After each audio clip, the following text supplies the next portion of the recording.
Everyone. It's 10 o'clock, and so if you can find your seats, then we'll get started on schedule. My name is Amit Chaturvedi. It's my great pleasure to introduce our first panel for the last day of this conference. And with us we have two eminent speakers, the first of which is Professor Jonardon Ganeri from the University of Toronto. His talk is titled Krishna Chandra Bhattacharya, Absence, Attention, and Subjectivity. Thank you.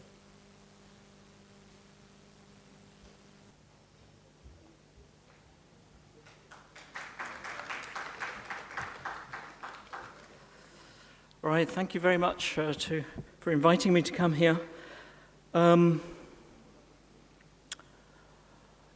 going to talk about Krishna Chandra Bhattacharya's theory of absence perception. And the reason that I'm doing it is because what he says in The Subject of Freedom is we want to start with object perception as the actual standard of knowledge. The first clear hint of the subjective would be realized in the knowledge of absence through conscious non-perception. In other words, he thinks that the very first place at which we need to introduce a concept of the subjective is in the experience of absence. And that's why it plays such a fundamental role in his theory.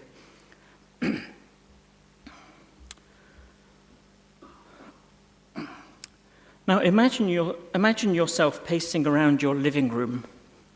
You're there because you've misplaced the novel that you were reading a short while ago, and now you're on the hunt for it. A quick visual search is sufficient for you to establish that your book is not here. But what more exactly does your knowledge that the book is absent consist in? And what are its grounds? The brilliant Bengali philosopher Krishna Chandra Bhattacharya has taught us that the grounds are ones of attention. A philosophical temperament, he says in his early essay, Some Aspects of Negation, is an attitude towards attention, a mode of handling a given content. And he explains our scene of attention by introducing a new concept, the concept of negative attention. We know, he says, the absence of an object, say of a book on the table, by a faculty which is neither perception nor inference. It's not perception, for the absence gives no sensation, and it cannot be inference, for inference must be based on perception. The faculty, however, being there, it may be helped out by perception or inference. It's the nearest to psychological introspection, though it knows objective non-existence and not subjective existence merely. The non-existence of a book on the table is an objective fact known by negative attention, defined by a relation to the facts obtained by positive attention. Through this negative attention, then, we also know a particular negation or absence of knowledge, know the want of a solution and therefore the solution itself. Negative introspective attention, accordingly, is the faculty that's required to be controlled. Amit, could you ask them not to speak while I'm trying to talk? It's distracting.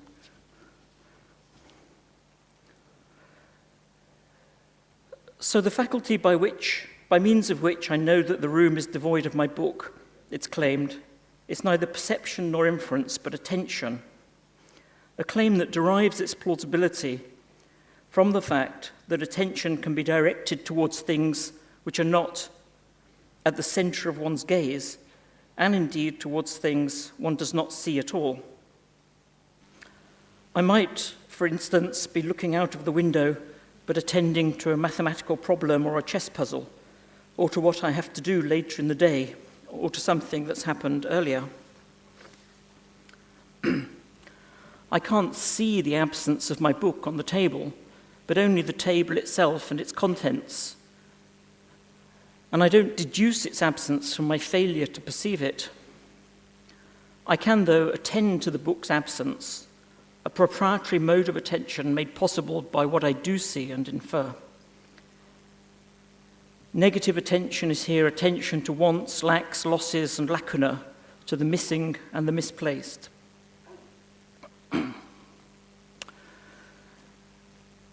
Now, by the time that K.C. Bhattacharya returns to this example in his justly celebrated classic, The Subject of Freedom, 1930, his discussion has acquired a new level of depth and sophistication. This is how he begins. A person is looking for a book in a room but doesn't find it. He knows the book to be absent without being conscious of any empty look about the room, and without, in fact, consciously referring the absence to the room at all. What is known in the first instance is not the absence of the book, but the book as absent. The book is not found, and the room where it's not found is not perceived, at least immediately, to have any empty look owing to the absence. The book as absent is immediately known as a present objective circumstance that's neither remembered nor merely imagined. The missing of the imagined book is a characteristic experience, implying a feeling of the body not reaching it, which is interpreted as the objective fact of the book being absent. The knowledge of this fact of the book as absent is, with the conscious imagination of the book as found, being distinct from it, and implies the feeling of the present fact being outside objective space altogether. Such knowledge also may therefore be called aesthetic or imaginative perception. So the book is experienced as missing without yet any awareness of the room as devoid. To experience the book as missing is to have a feeling of the body not reaching it. My internal awareness of the position of my body, a kinesthetic sense of my body as arranged in space, makes me also aware of my immediate environment as being, as it were, to hand, as within touching distance. The felt body creates within its environment a threshold of two-handedness, objects that fall within this threshold being immediately known as present, while objects that fall outside are immediately known as absent. My search for book is not within this felt penumbra of the body, and so is experienced by me as missing. It's not here in peripersonal space.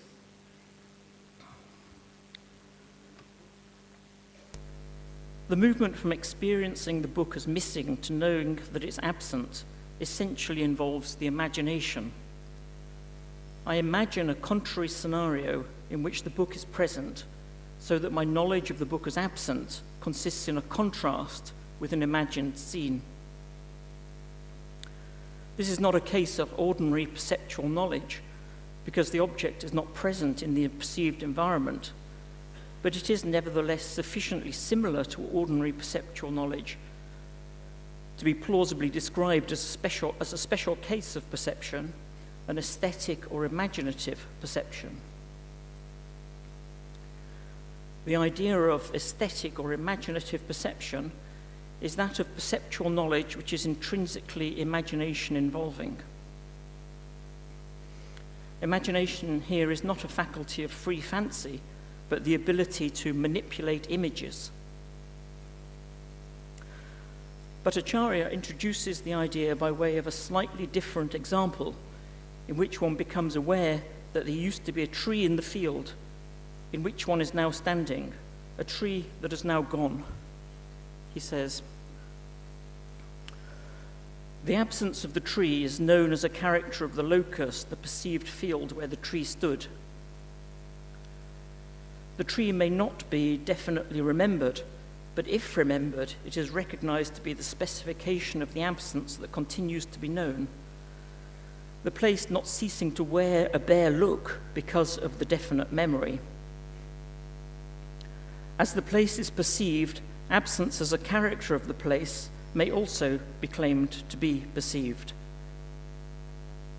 There is, however, a distinction between the sense in which absence is a character and that in which a quality like colour is a character of the place. The place, in being perceived with the bareness or absence, is, if not perceived, then at least imagined as what need not have that character, being presented as with a new look, or in other words, as distinct from what it might be. But to perceive the place with a colour is not necessarily to imagine that it might be without it. The perceived locus of absence being imagined in the very perception of it as without the absence is only a floating adjective that, unlike colour, is felt to be dissociated from the locus. The perception of the absence may be called an aesthetic or imaginative perception to distinguish it from ordinary perception.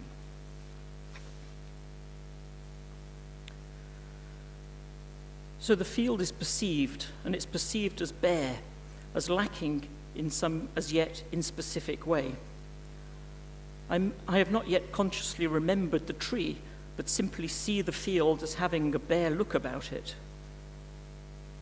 I then retrieve a memory of the field as it was, perhaps indeed by journeying back in the field, to the field in episodic memory or mental time travel. I compare in imagination the contents of my retrieved memory with the presented scene, memory now supplying imagination with the content to be manipulated.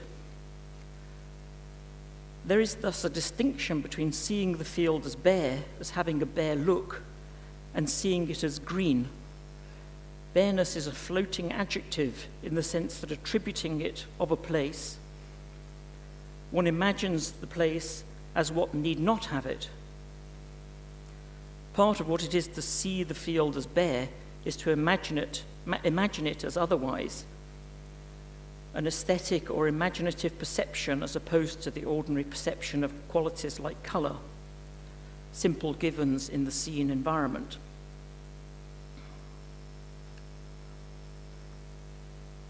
Why does Bhattacharya now insist that my experience of the field as bare or of the book as missing is a case of perceptual experience, albeit one of a special sort? There's a way in which absences in such cases are akin to affordances. Affordances.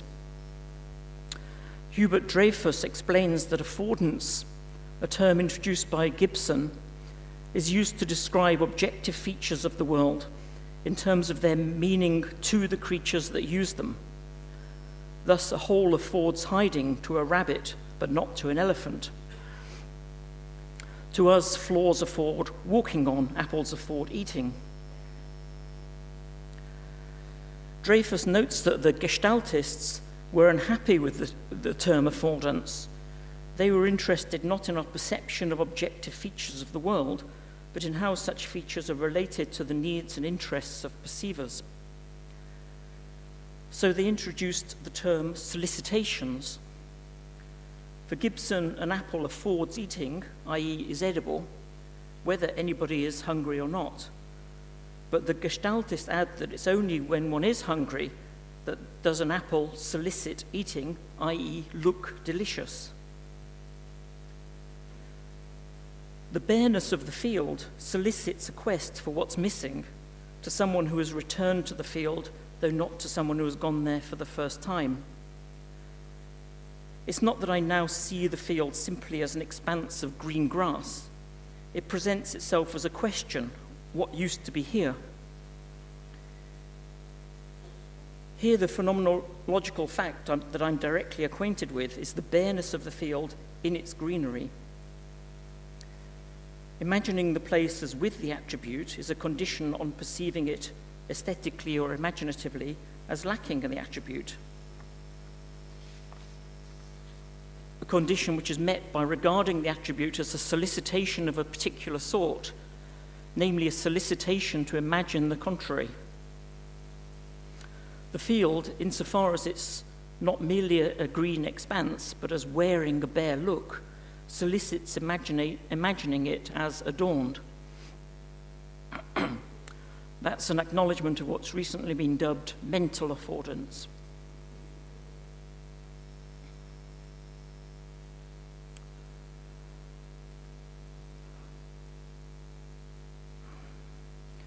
An experience which is one of imaginative or aesthetic perception can undergo, Bhattacharya now points out, a fundamental cognitive transformation, the perceptual experience transforming itself into a non-perceptual consciousness of absence. And to underline the importance of this idea, he alters the example.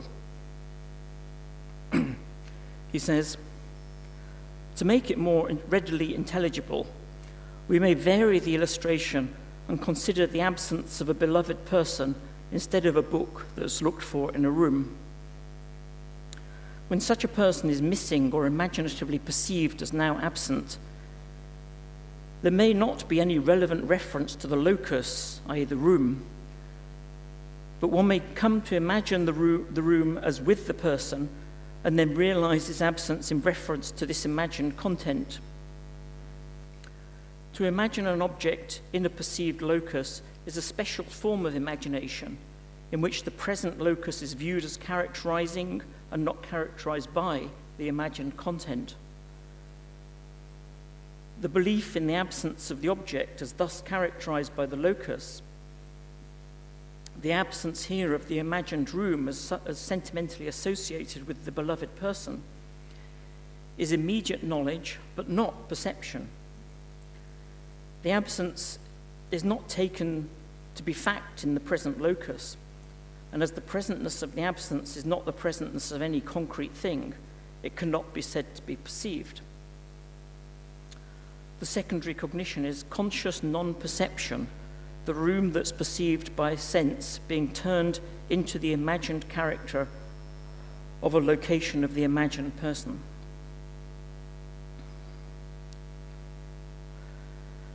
So I have in my mind an image of the missing person, and I imagine that person to be in the room, a room itself now imagined and not perceived.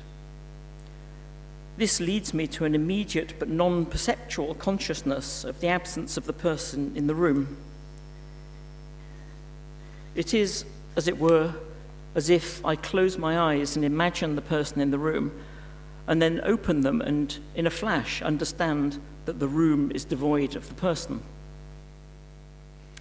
I open my eyes and thereby come to know that the room is, as far as my friend is concerned, and that's all I'm concerned about, is empty.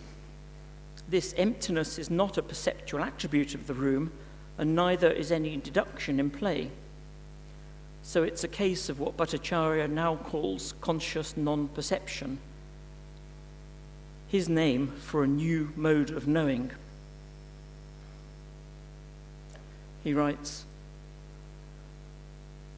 what is known to be now absent is known in the consciousness of not perceiving it, with the belief that it would have been perceived had it been present. Not that it is therefore inferred to be absence, the consciousness of not perceiving what it is inferred would have been perceived is itself no inference, and is at once the objective knowledge of the present fact of absence. Present absence by itself is then immediately known in connection with sense and inference by what may be called conscious non-perception. This has to be recognized as a new mode of knowledge and is comparable with the pure perception of the object, conceived as that to which the object is not given, but before which it floats up like an image. So had my friend been there, I would have perceived her. This counterfactual functions not as the major premise in a syllogism of the form, I do not perceive her, had she been here I would have, therefore she's not here, but rather as a summary of my epistemic disposition, of my perceptual competence. It is to ascribe to me, one might say, a virtuous epistemic status. My knowledge of the person as absent consists in the exercise of this epistemic virtue in the present circumstance. I began by seeing the person as missing, where missingness is a solicitation, just as the rabbit sees the hole not as a mere thing, but as an escape route. What missingness solicits is the imagined possibility of my friend being present. The perceived solicitation leads me to imagine the contrary situation, and my consciousness is now of the room as devoid of the person, rather than of the person as missing.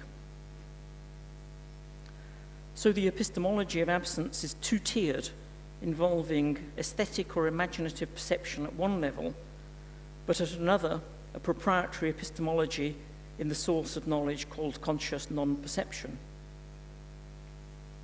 Conscious non-perception is that in virtue of which, having seen my friend as missing, I know that the room is empty. And having seen the field as bare, I know that the tree has gone. As a mode of non-perceptual consciousness, conscious non-perception is to be identified with the negative attention referred to in the passage with which we began, attention to an object's absence in a given situation.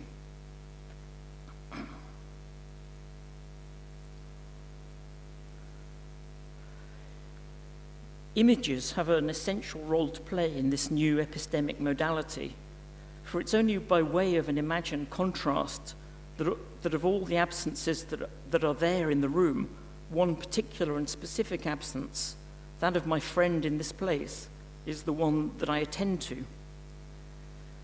This selection consists in a sort of pop-out attention, where the object's absence jumps out from the perceived scene, having been made salient by imagining a scene in which it's present and my search is complete. Negative attention as attention to situated absence is a cognitive procedure involving the manipulation of retrieved images and the construction in imagination of contrary scenarios. There's no question of such attention being perceptual attention, for the simple reason that the absent object is not available to the senses. And only what's concretely present can be perceptually attended to. Bhattacharya writes, as the presentness of the absence is not the presentness of any concrete thing, it cannot be said to be perceived. It's irreducible to deduction too. The non-perceptual consciousness is immediate. The procedure consists rather in a transformation of attending, an illustration of which are the spontaneous reversals of the Necker cube or multi-stable figures like the duck rabbit. Such transformations, including our case in which aesthetic or imaginative perception of the field as bare is transformed into negative attention of the tree as gone, are non-deductive restructurings of the field of consciousness. What am I doing?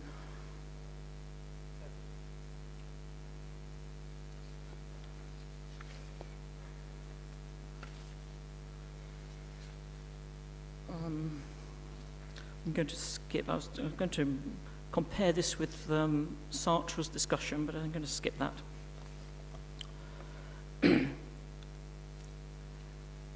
Now, it was Edgar Rubin who developed the idea that perceptual experience has a figure-ground structure, the distinction designating the way that part of the perceptual scene stands out as figure against the background. In the so-called Rubin vase illustration, for example, one may see a white vase as a figure against the solid black ground. One may see that. Or alternatively, one may see a pair of facing heads against a white background.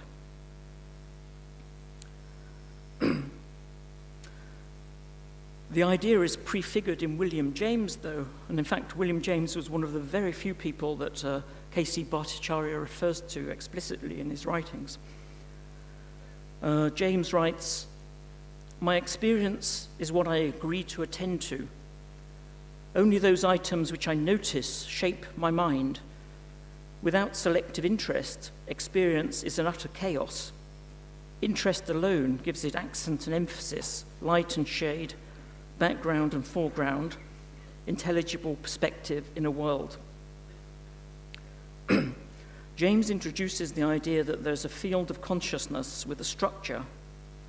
He says, in most of our fields of consciousness, there's a core of sensation which is very pronounced. the sensations are the center or focus, the thoughts and feelings the margin of your present conscious field.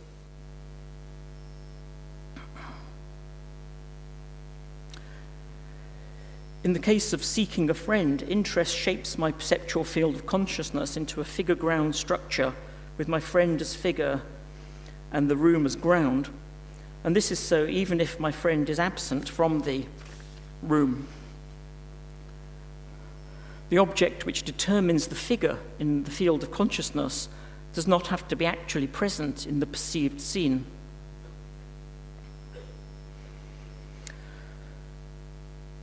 So what's peculiar about the case in hand is that we have an experience in which the figure position is vacant, although the experience is structured so as to have a person as figure and a room as ground.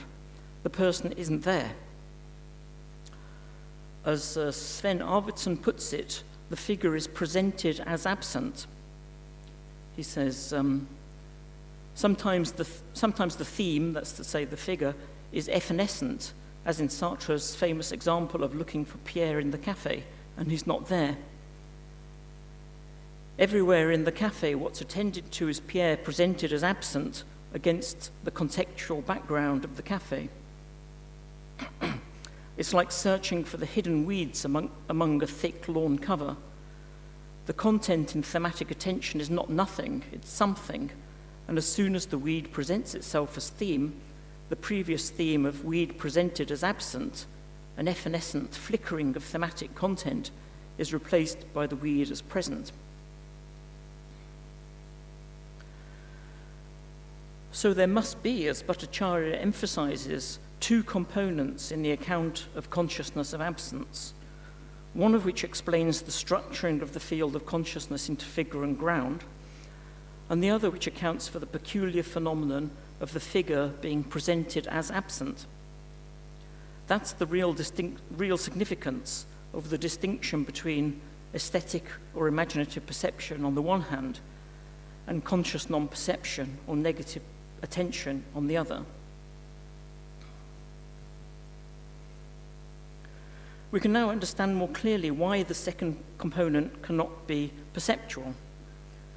A perceived figure is a unified or consolidated whole, a gestalt coherency.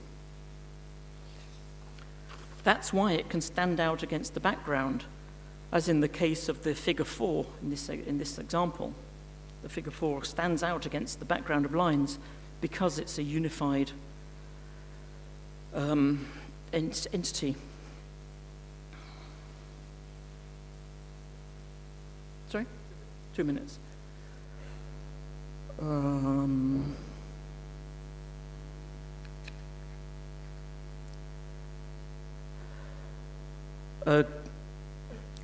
Gurwitz argues that the figure, which he calls the theme, is organized as a unitary whole of varying degrees of richness and detail, which, by virtue of its intrinsic articulation and structure, possesses coherence and solidation, and thus detaches itself as an organized and closed unit from the surrounding field.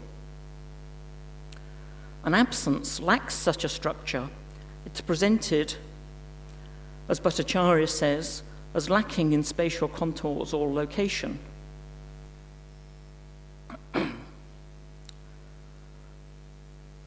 So I began this talk with the scene of attention.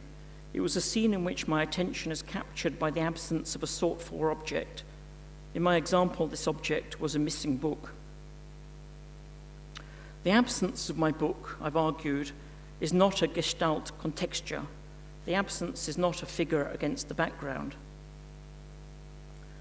Rather, what I've said is that this absence is a vacancy in the figure position. The explanation of the idea of being presented as absent has required us to go beyond the formal structure of figure and ground. And it's here that we must make an appeal to the imagination, the manipulation of images. Imagining the book as present leads its absence to pop out when juxtaposed against the actually presented perceptual scene.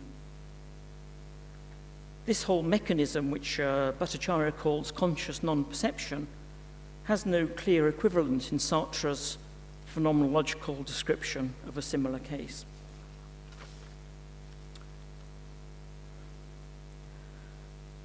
So what I've sought to do here is to develop out of Krishna Chandra Bhattacharya's brilliant insights a more adequate understanding of the mechanism of absence experience, and so of the relationship between attention, absence, and imagination.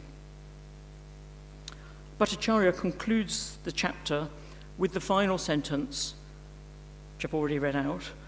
We want to start with object perception as the actual standard of knowledge. The first clear hint of the subjective would be realized in the knowledge of absence through conscious non-perception.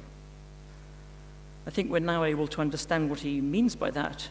What he means that it's because absence experience consists in a mismatch between an actual scene and an imagined scene, and thus has the imaginary as an essential ingredient. Thank you very much.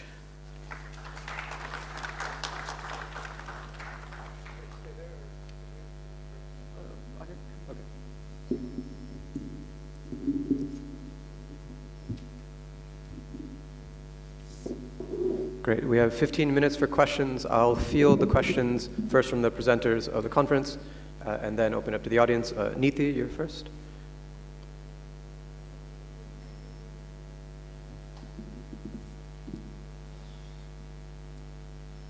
Thank you for your wonderful talk, sir.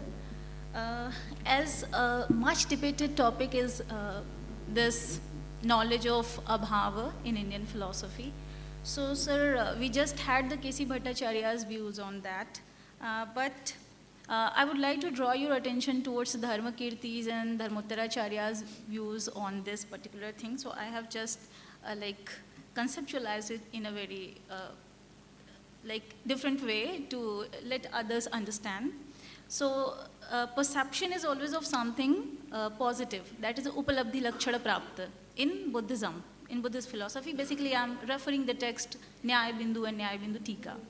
So if something is perceptible, by nature if it is perceptible, but not being perceived, it means the object is absent. This is their clear view.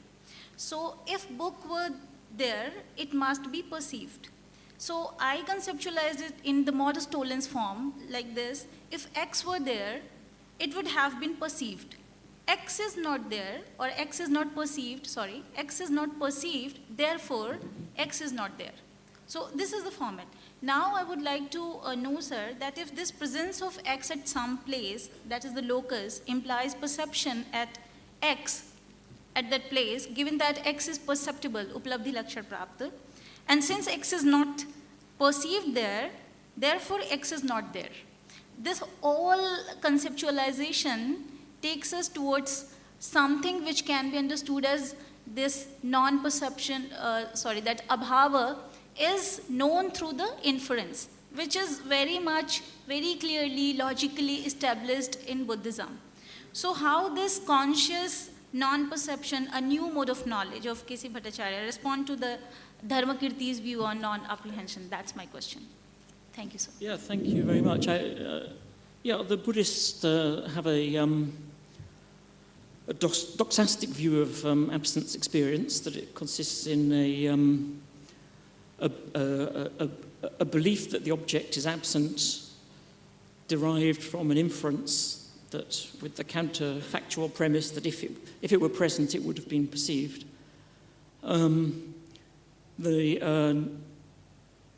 K.C. Bhattacharya, in company with many others, think, on the other hand, that absence experience is perceptual in nature. And the way to decide between these two views is to reflect on the character of the phenomenology of absence experience. Does it have a perceptual phenomenology, or does it have a doxastic phenomenology? Does it feel like a belief, or does it feel like a perception?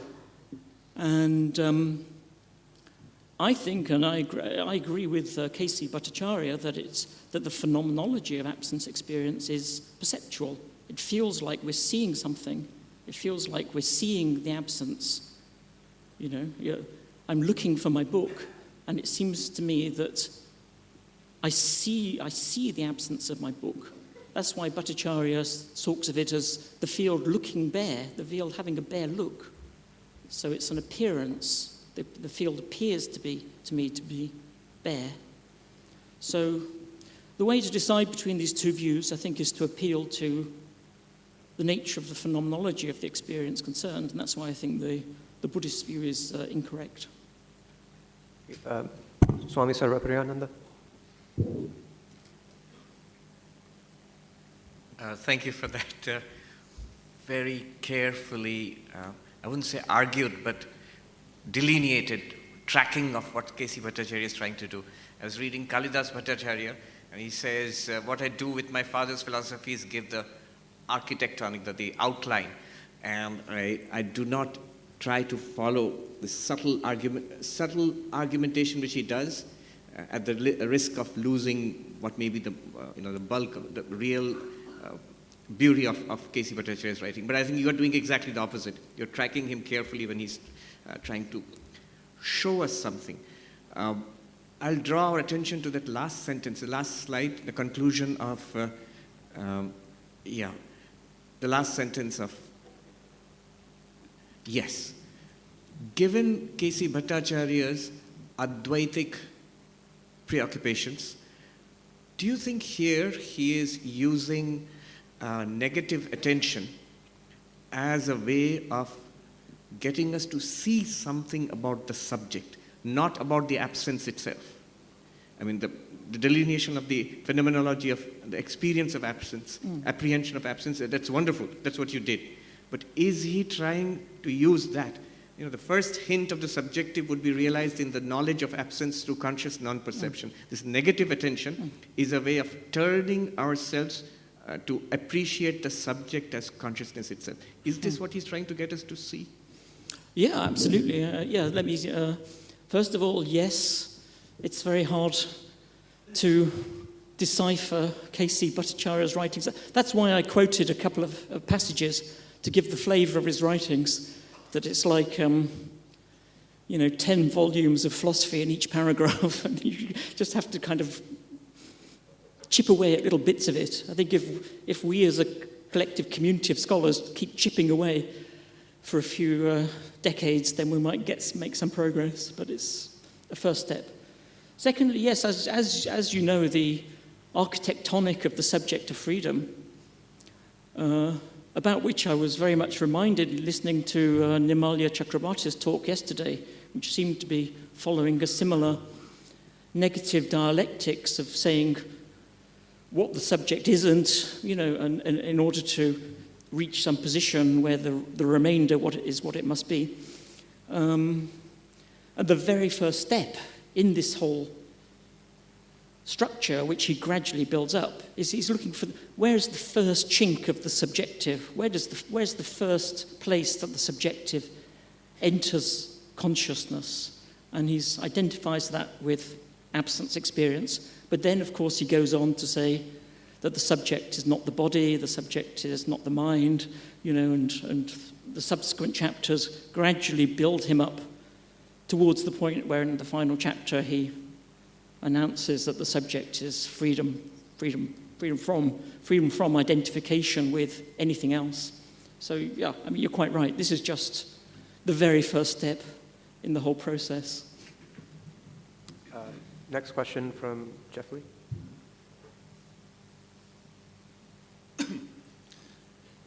Just following up on that. I wonder why he chooses the example of absence to illustrate the first hint of subjectivity rather than things like illusion. Because on the face of it, the absence of the book is just an objective fact about the environment.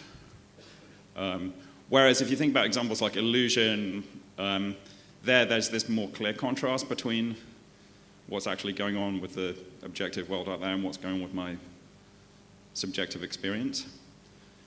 So why is it absence rather than other kinds of examples like illusion, or the fact that other people might have different experiences from me, or the fact that there's a difference between what I'm currently aware of and things outside of my perceptual field, which he could also have maybe used to illustrate that objective-subjective contrast? Yeah, well, as you know, K.C. Bhattacharya does discuss illusion in great detail. The problem with using that as the main example would be that there are so many different theories about what illusion consists in. And the idea that illusion necessarily introduces a subjective component into experience is highly contentious, at least in the Indian scene. You know, one has got a lot of other accounts of illusion, that it's some kind, that there's an objective looks theory, for example, which doesn't introduce a subjective component. There's the Nyaya Anyata Kyativada, which doesn't introduce a subjective component. So it would be a highly contentious example for him to pick, given the richness and plurality of theories of illusion in the Indian context. And intersubjective experience wouldn't do the work for him either, because that would equally be extremely controversial, because one would first need an account of what one's knowledge of other minds consists in. So I think absence experience is very clear. It's a very clear-cut, relatively uncontroversial example. Thanks, that's interesting. Yeah. Professor Shah.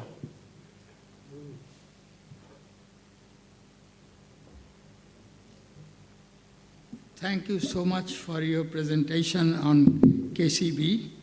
And Sarvapriyananda also, Maharaj, also mentioned Advaitic approach. But it seems to me that, as you are right, that subject is not body, sensation, and so on. Now, what he is doing is subject is free from all categorization. That means it is free from all types of constraint. Even Advaita Vedantin, if we say Tattam Asi, you are that, he is free from that also categorization. That means subject is totally free from all types of categorization. And this is what he meant, subject as freedom. So he is going beyond Advaita Vedanta in this sense, that even the category of identity cannot characterize the subject. So it is freedom means free from all types of categorization. But you have mentioned rightly some similarity with Sartre. But in Sartre, consciousness is gappiness is there. Gappiness means sometimes with anxiety you have upsurge. That is the freedom in Sartre, which is not the same as in KCB, because there is gap in the consciousness in Sartre. But gappiness itself is categorization. But in KCB, it cannot be categorized by any expression.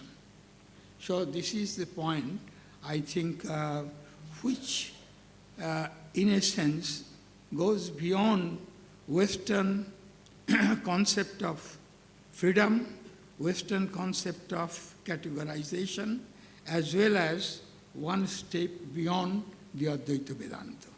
This is, I think this suggestion, whether you will accept or not, I am not sure.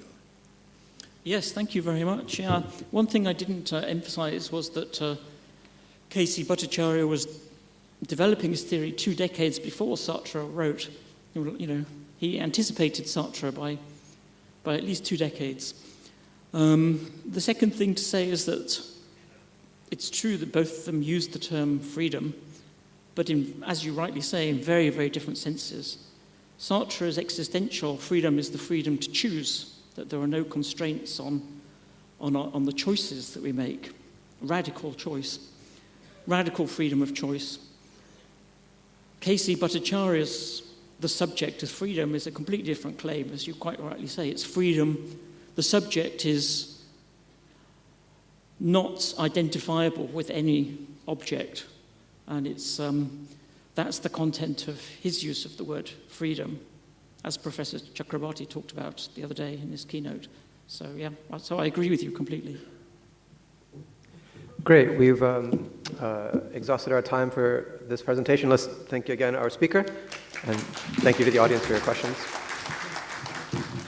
We'll move on now to our second speaker. Nilanjan, do you have a presentation on here? I think so. Okay. It should be a PDF. Yeah. Okay. Yeah. Great. Can we have Nilanjan Das from the University of Toronto? The title of his talk is Śrīharṣa on Faith and the Limits of Inquiry. Is it possible to make it full screen? Do you know? Yeah, it should be full screen?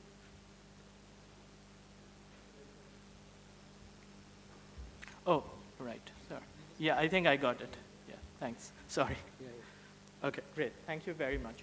So thank you so much, Swami Medhanandaji and Anand Vaidya for inviting me to this conference, and thank you all for coming. So the topic for my talk is the 12th century Sanskrit philosopher and poet Śrīharṣa, who's mainly known to us as a philosopher for his only surviving philosophical work, A Confection of Refutation. So Śrīharṣa is a non-dualistic Vedantin. So he defends a kind of monism that emerges from the very last part of the Veda, known as the Upanishads, sometimes also called Vedanta. This should be familiar to you all, just making sure everyone is on the same page. So non-dualism, as I understand it, should be characterized quite carefully, I think, because in order to not confuse it with other views, that there is just one entity that exists ultimately, independently of our attitudes like judgments, beliefs, and desires, which is just awareness or consciousness, vijnana. So Śrīharṣa's main interlocutors in the refutation are the Nyaya Vaisheshika thinkers, people like Udayana, who explicitly reject non-dualism. So they are committed to two different claims. First, it's a claim in ontology, namely that there are many different kinds of ultimately existent entities. And the second claim is that it's a kind of an anti-skeptical claim, which is that our ordinary sources of knowledge, things that we ordinarily regard as knowledge yielding, like perception and inference, they yield knowledge about these entities that ultimately exist. And Śrīharṣa rejects both claims. Now, Śrīharṣa doesn't offer us any positive argument for non-dualism. This is going to be the topic for this talk. He, in fact, is, on my view, an anti-rationalist. So he thinks rational inquiry cannot play any positive role in helping us discover what ultimately exists. Note the emphasis on positive. It can play a negative role. That's the crucial idea.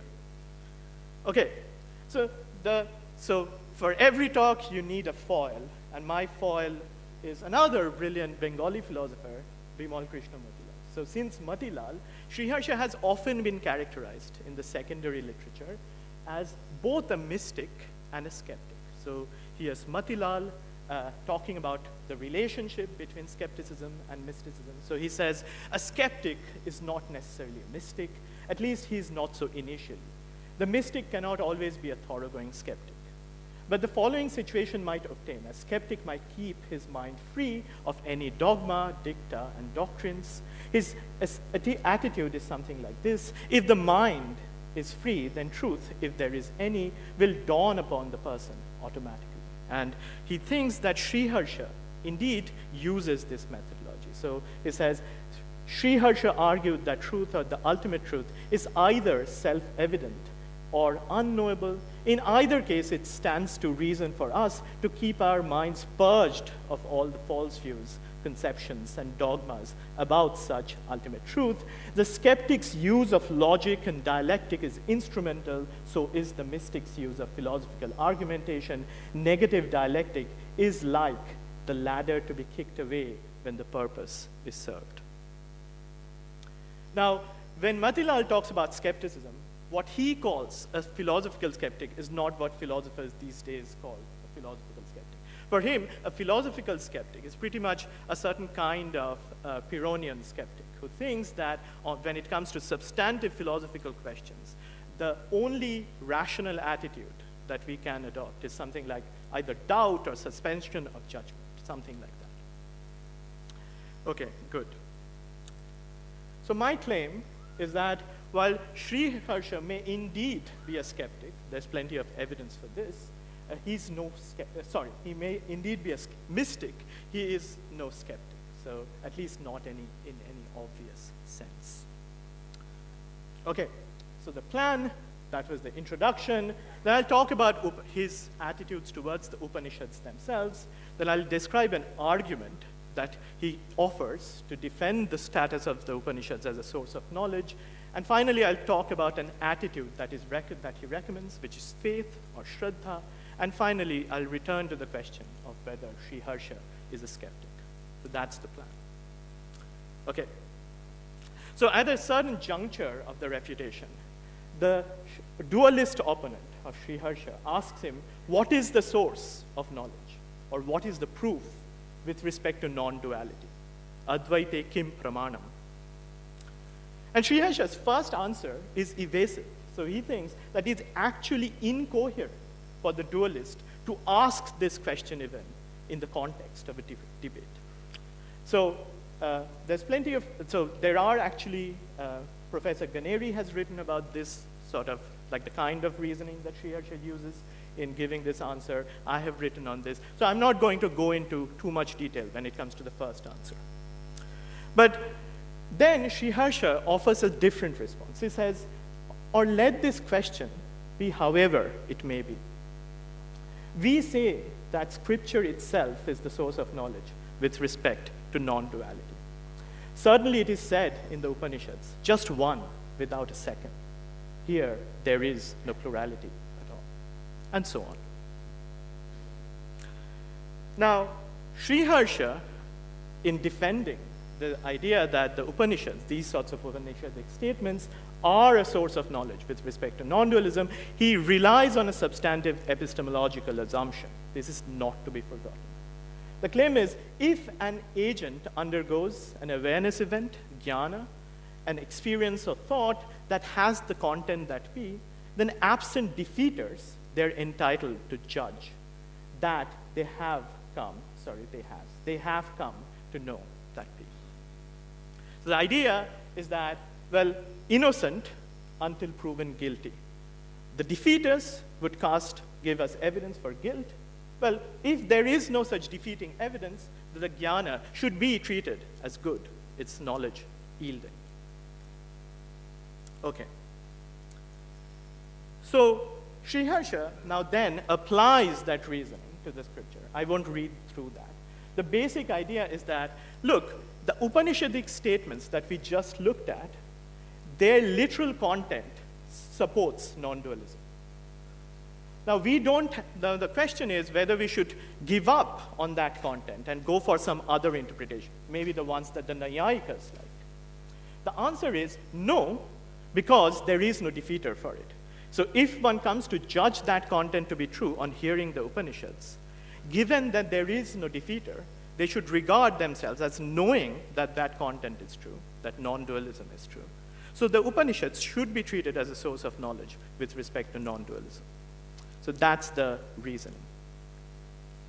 Okay, so that's a summary.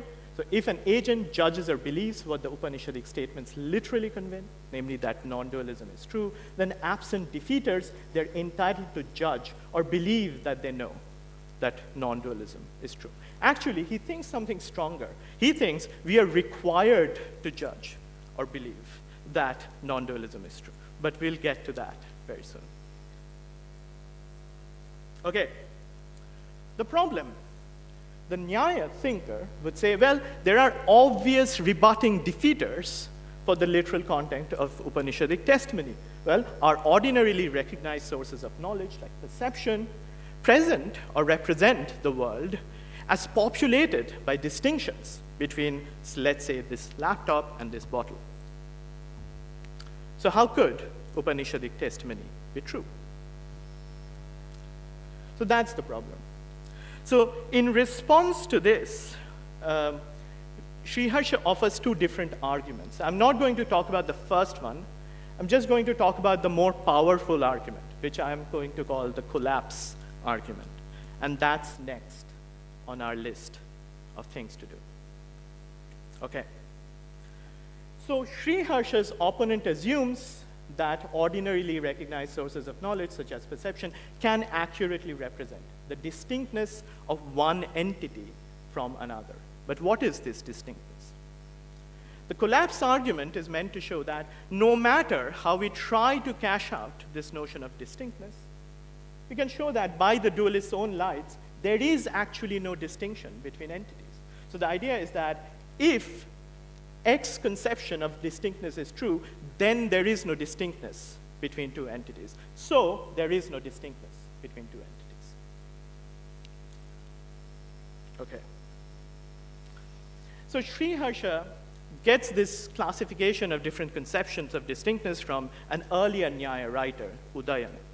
And this actually, interestingly, came to dominate the discussion of distinctness through the next 600 years, like up to the eve of colonialism in South Asia.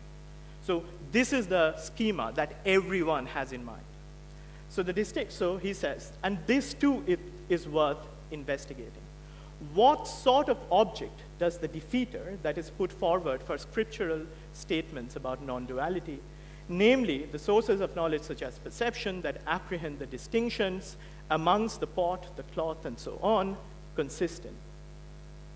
To explain, is this very distinctness that is apprehended by perception distinctness that is intrinsic nature, svarupa bheda? Is it mutual absence, anyonya bhava? Is it dissimilarity, vaidharmya, or is it something else entirely? Okay. So the first view, for any two particulars or properties, x and y, the distinctness of x from y consists just in the intrinsic nature, swarupa, of x, the thing that is distinct. So the idea would be, at most, I think Śrīharṣa and later commentators like Shankara Mishra, they assume that the intrinsic nature of a thing is just the entity itself. So the intrinsic nature of a pot is just the pot. But Raghunatha, in his commentary, knows that it could be also other intrinsic properties. Actually, the argument that Śrīharṣa offers does not hang on this. Okay, so here's a plausible idea. The idea is that distinctness is a relational property of things, however you think about it. It's like a distinctness of X, of the pot, from the cloth. It is a relational property insofar as it depends on a relation between the pot and the cloth. So if something is a relational property of an entity X, then there is some entity Y such that X is having that property depends on that other thing to which it is related. But if that very property, distinctness, is the intrinsic nature of the entity that is distinct, X, then X's having that property depends on nothing external to itself. That's what intrinsic means. But if then P is both a relational feature and the intrinsic nature of X, then any entity Y such that X is having that property depends on Y cannot be external to X. So now, just to apply this to the concrete case, the pots being distinct from the cloth is a relational property of the pot. It depends on the cloth.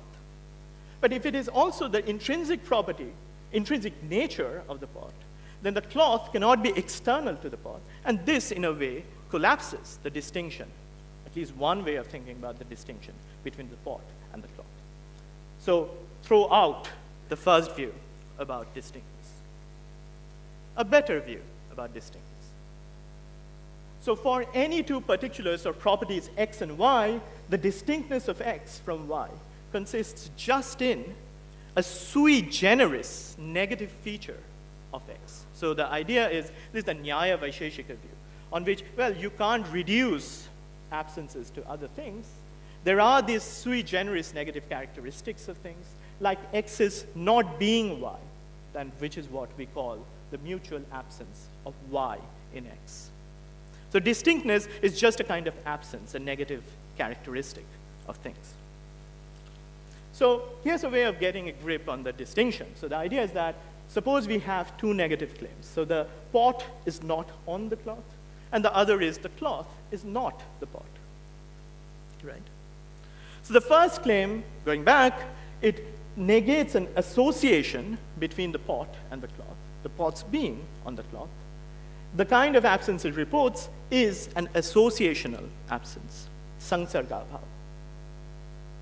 But 2 negates the identity of the pot and the cloth, the pot's being, the cloth's being the pot, and this kind of absence is a mutual absence. That's what we call mutual absence. Now, Śrīharṣa makes an interesting claim, which Nyaya enthusiasts might take exception to, but I'm happy to address their worries. The distinction is that in cases of associational absence, what is absent is an association between two entities. For example, the association of the pot with the cloth seems plausible. In cases of mutual absence, what is absent is the identity between two entities, or of two entities. For example, the identity of the pot and the cloth. So in each case, call that which is absent the counterpositive. Right?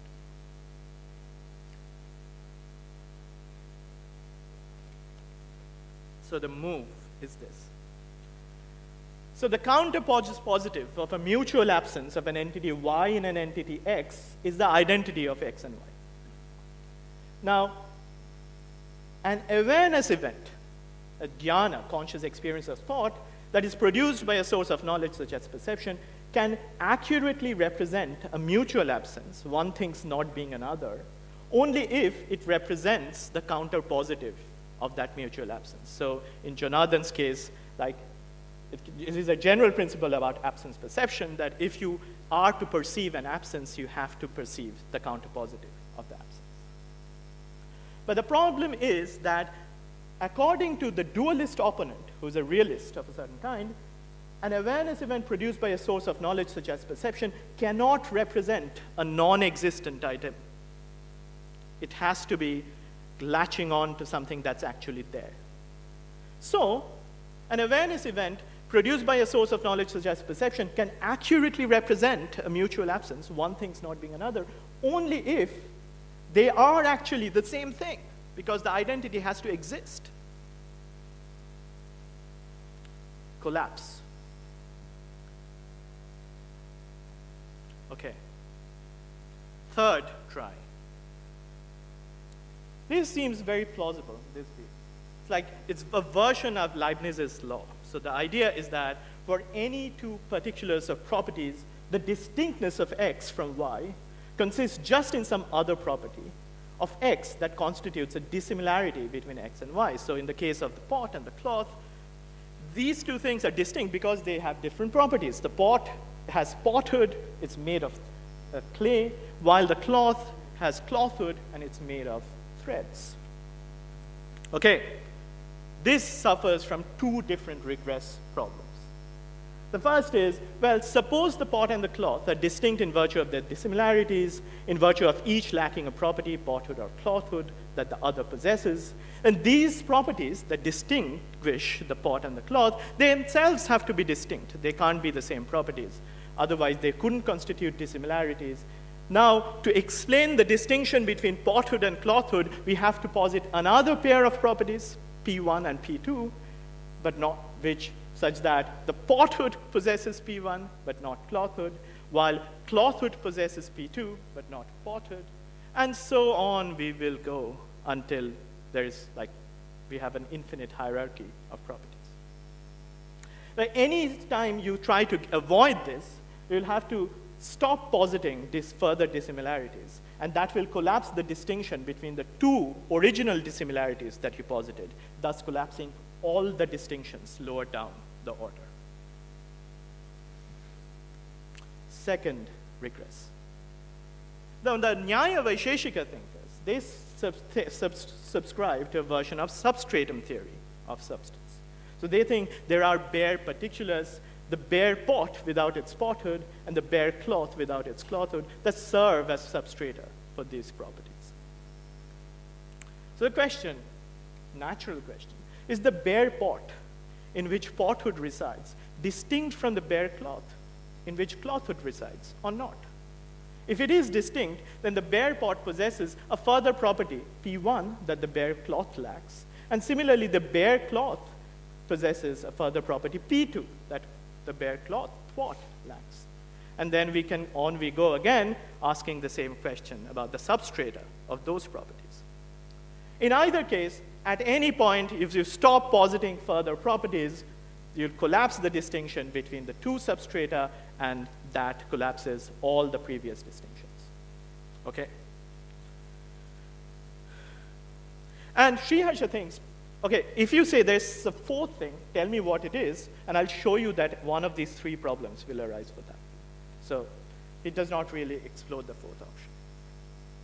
Okay, so far we have only talked about the first three sections, Upanishads as a source of knowledge, the collapse argument, and now on to faith.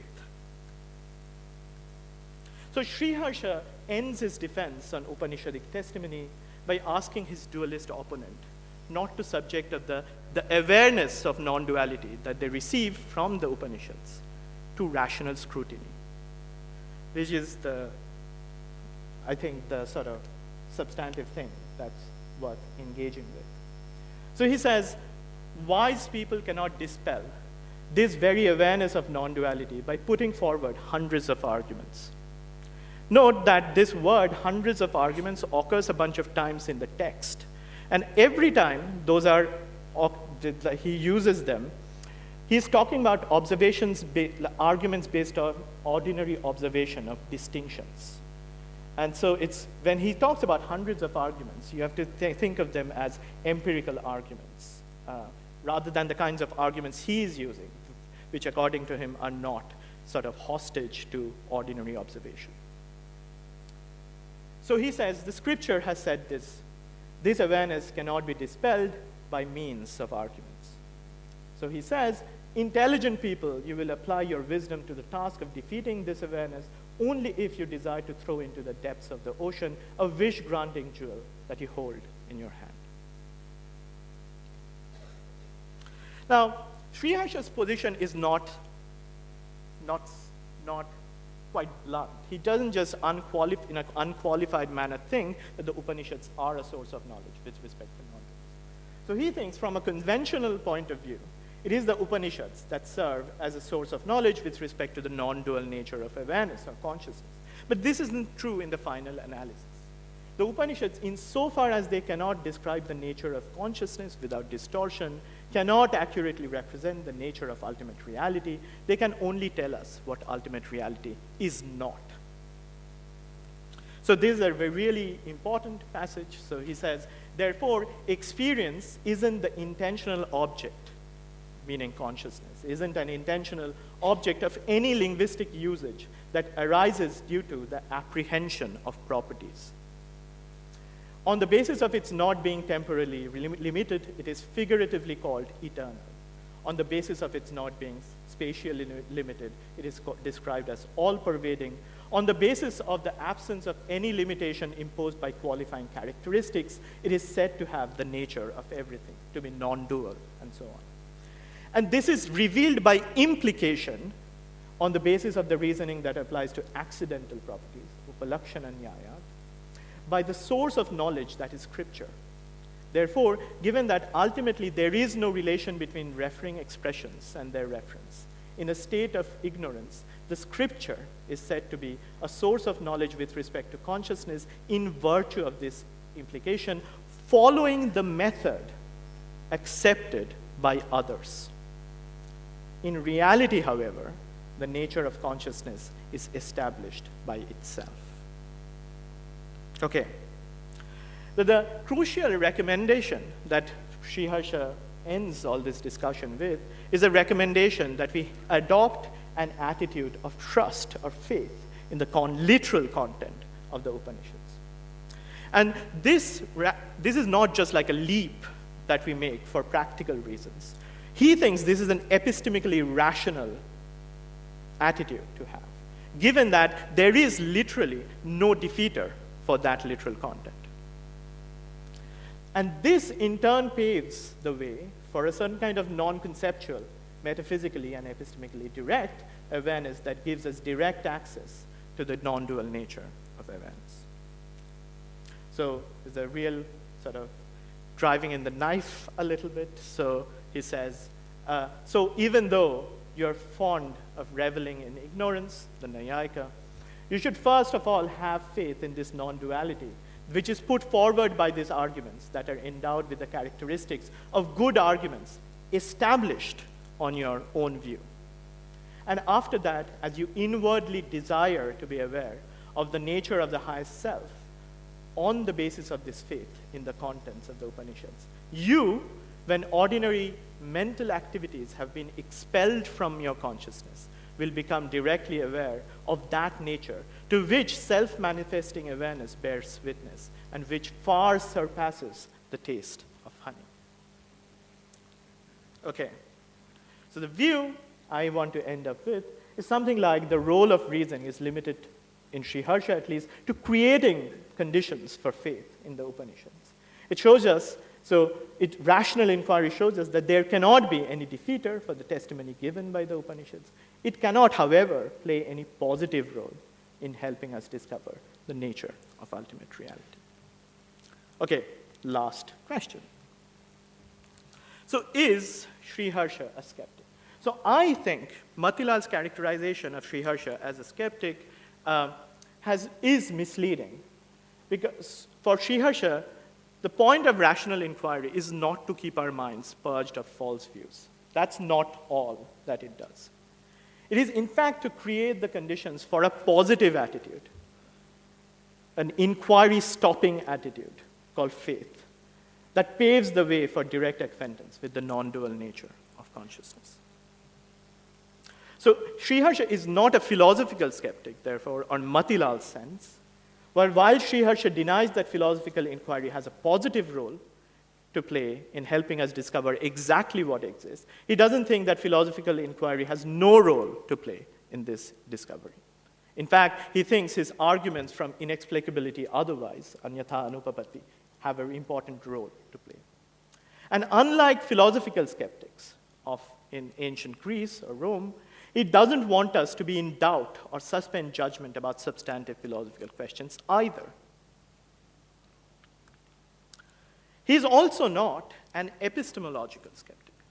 So because he accepts Svata Pramanya in the thesis of intrinsic knowledgehood, he thinks in ordinary contexts, most of our knowledge ascriptions can indeed be true. Now, after he has put on the table his refutation arguments, maybe we cannot endorse those knowledge ascriptions unqualifiedly. But even then, there are certain knowledge ascriptions that are true in a context-invariant manner. For example, he doesn't say that we lack epistemic access to what ultimately exists. He keeps on telling us that consciousness is self-manifesting, its intrinsic nature is established on the basis of itself, and when you press him on what that means, he says it just means that there is no distinction between the source of knowledge and the object of knowledge in this case. What he rejects is the realist picture of how our conscious experiences and thoughts yield knowledge, namely by representing in a non-accidentally accurate manner objects and properties that exist independently of them. That's what he rejects. The upshot is clear. Śrīharṣa is not a skeptic. I'll stop there.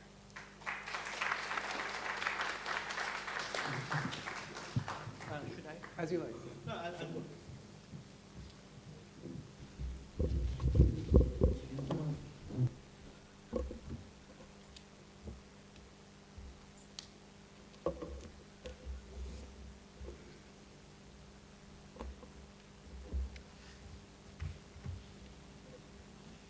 Okay, we have time for questions. Professor Chakrabarti?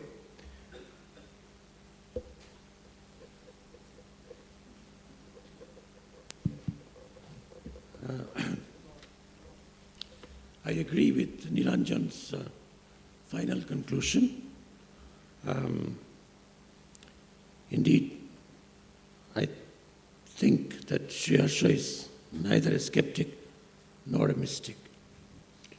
So, and I also think Professor Matilal would have been happy to concede. But, partly to open it up to everybody else here, I want to just remind you, it's like a G. Moore-like response from Shankara Mishra.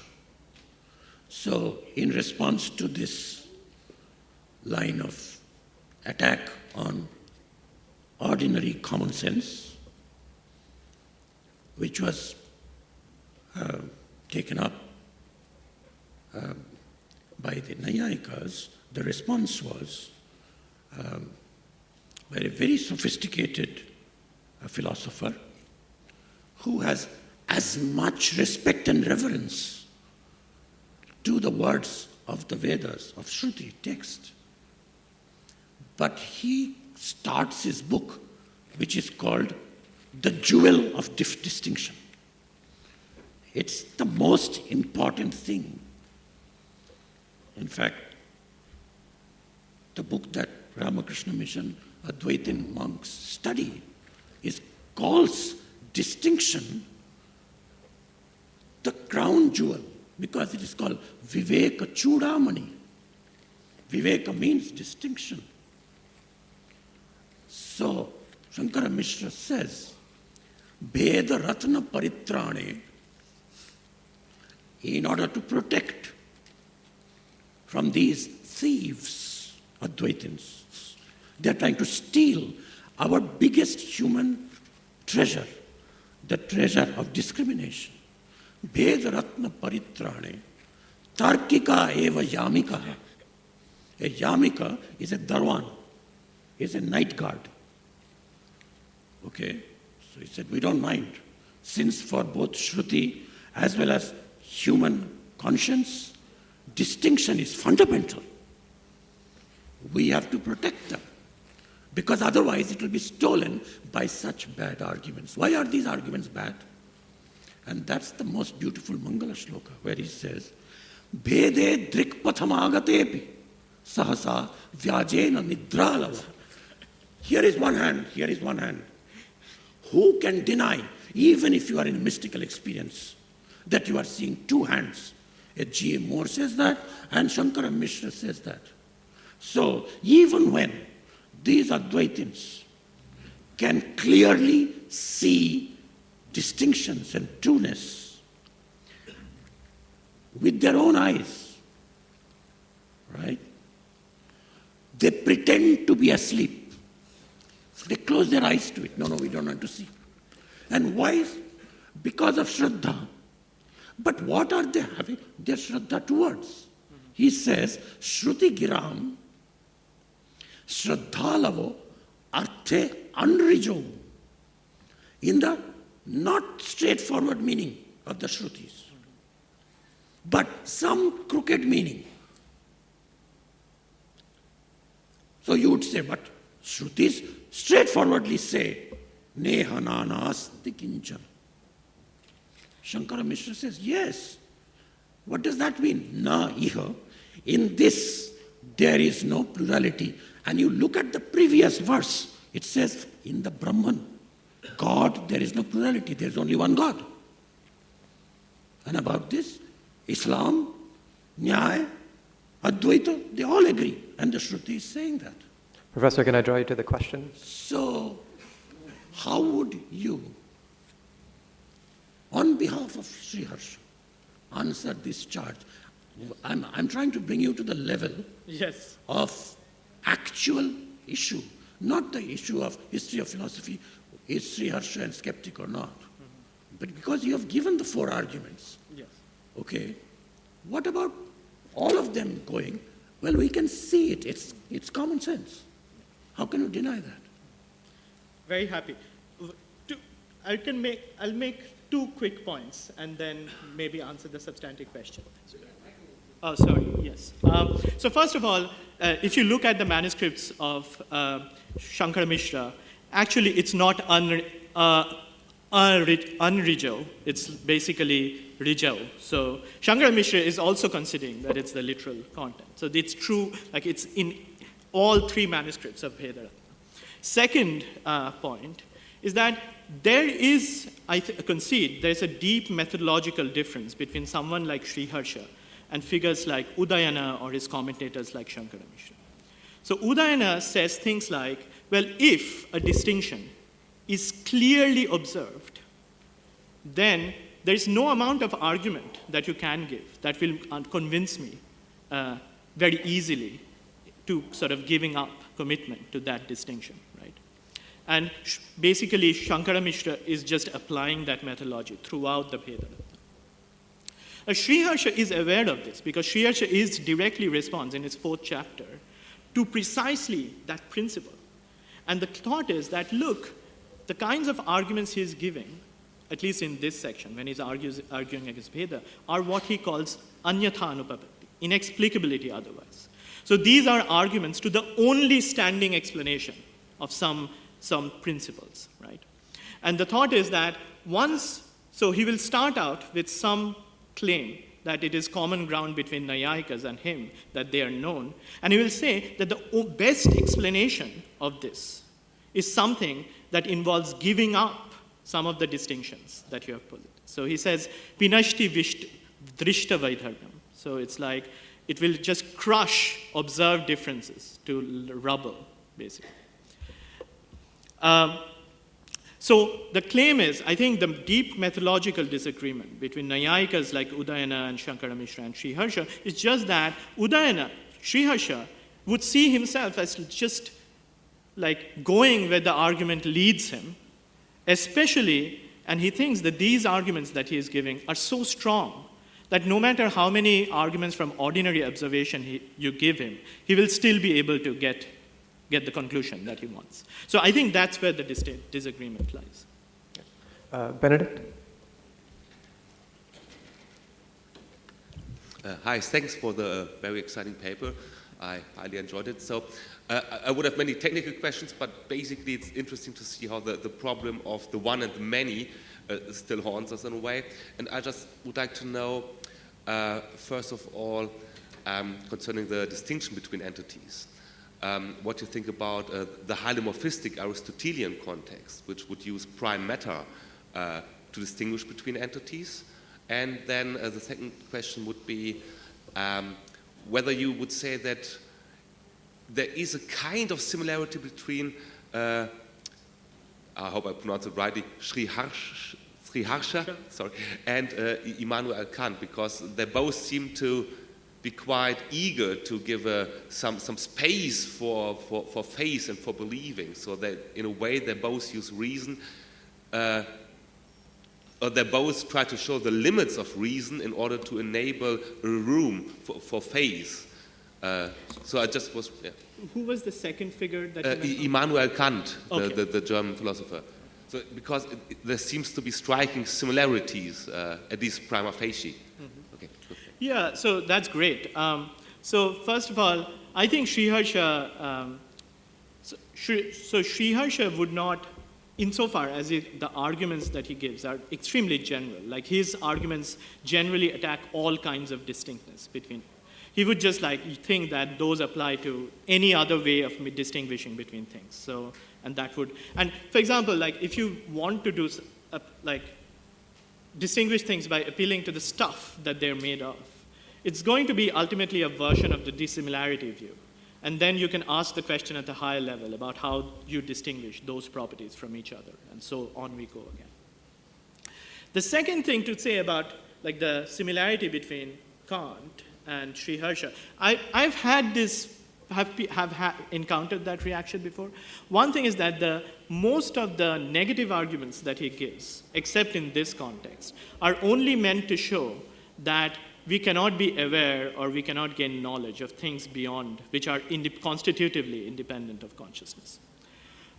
He never straightforwardly comes out, except in these contexts, and sort of directly argues against the assumption that there is actually something independent of consciousness. So it's compatible with his negative arguments, at least, that there is something, a hidden something, that we cannot directly gain any awareness of, or we cannot gain any knowledge of. But here, what he's doing is using the testimony of the Upanishads, plus his substantive arguments against the defeaters for the Upanishads, to rule out that way of thinking about reality. So wants to go further towards the monistic picture, where he has decisively ruled out the existence of anything beyond consciousness. And we have time for one more question, Swamiji.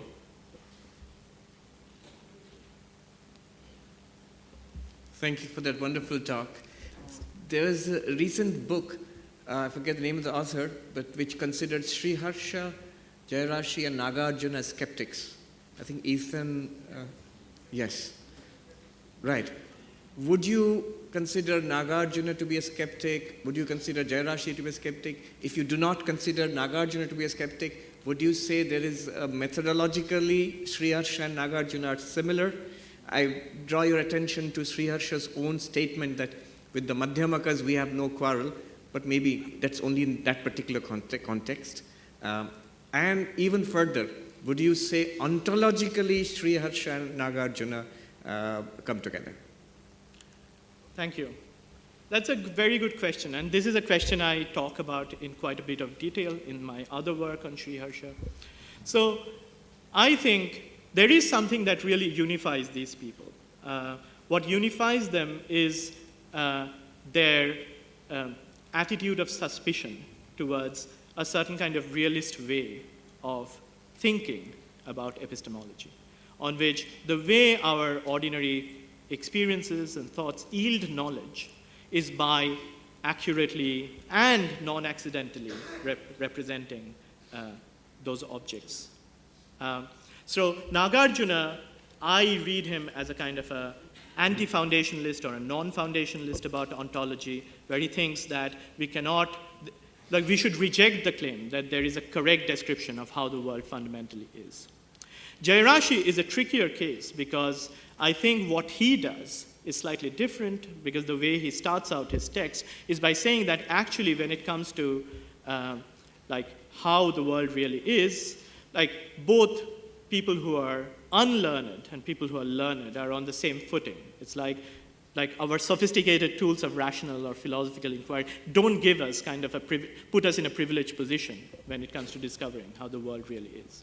And similarly for Śrīharṣa thinks rational inquiry cannot take us very far when it comes to. So in that respect, there is something that unifies them, namely that they don't think that rational inquiry has the last word when it comes to discovering how the world ultimately is. Now, Jayarashi thinks there is no last word to be had, while Nagarjuna and Śrīharṣa do think something like that. Okay, so I don't think when Śrīharṣa says he has no quarrel with Madhyamikas, he's making an unqualified statement at all. So in fact, when he's arguing that consciousness is self-manifesting, he explicitly starts the discussion by saying that others don't want to hastily declare that everything is empty. So, and then again later he says that there is an important distinction between what he calls the Saugatas, which refers to in that context to the Madhyamikas, and the Brahmavadins, the non-dualists, whereas the Saugatas think that everything is empty of intrinsic nature. The Brahmavadins want to say that the world beyond consciousness is indescribable. It cannot be rationally described as existent or as non-existent. So there are plenty of places where Śrīharṣa would not want to be sort of classed together with the Madhyamika. Okay, our session is finished. Thanks again to our speaker. And our next session will start at 11:45. Sorry? It's 11:30. I think we've come to the end of our schedule, no? Sure, I suppose. Please.